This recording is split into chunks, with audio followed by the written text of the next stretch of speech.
Botta. Mort pour la France. Brigadier Dorian Isakanan. Mort pour la France. Brigadier Quentin Fauché. Mort pour la France. Maréchal des logis Tébéry Maury. Mort pour la France. Sergent-chef Yvonne Huyn. Mort pour la France. Brigadier-chef Loïc Rissier. Mort pour la France. Sergent Maxime Blasco. Mort pour la France.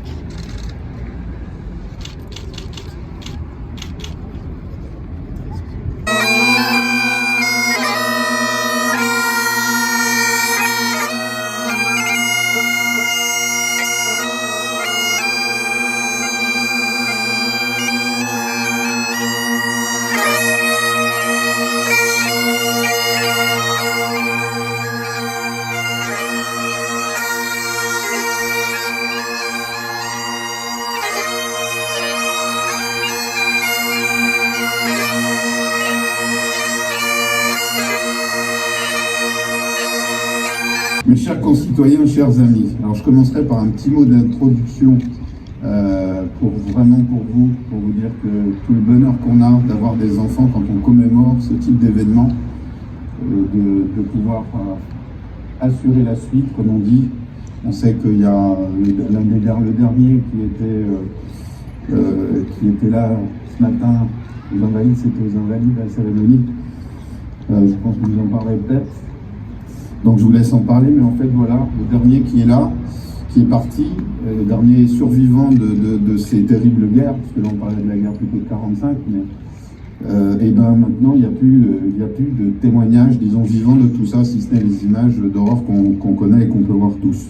Donc je me tourne encore une fois vers vous. Tout ce qu'on fait aujourd'hui, c'est vraiment ces commémorations, ce devoir de mémoire qu'on a. On le fait à la fois pour les gens qui ont donné leur vie, mais aussi pour que vous compreniez que vous avez cette chance de vivre dans un pays qui aujourd'hui est épargné par la guerre. Mais à tout moment, je dis bien à tout moment, je le répète, le monde est ainsi fait, ça peut revenir. Donc merci d'être présent. C'est un grand plaisir que je suis aujourd'hui à Céris. J'étais ce matin à Meaux, bien entendu, pour fêter cet armistice et fêter aussi les 10 ans du musée de la Grande Guerre.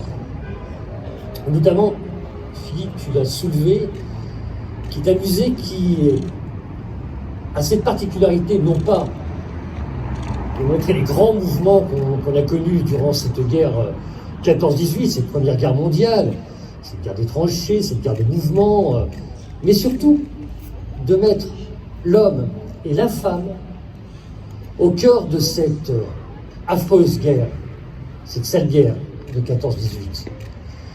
Et là aussi, Philippe, on n'a pas oublié ce qu'on appelait nos tirailleurs sénégalais. Effectivement, ces Français venus de nos anciennes colonies qui sont venus, parfois se demandant pourquoi, se battre pour la France, mais qui l'ont fait avec courage et avec beaucoup de vaillance.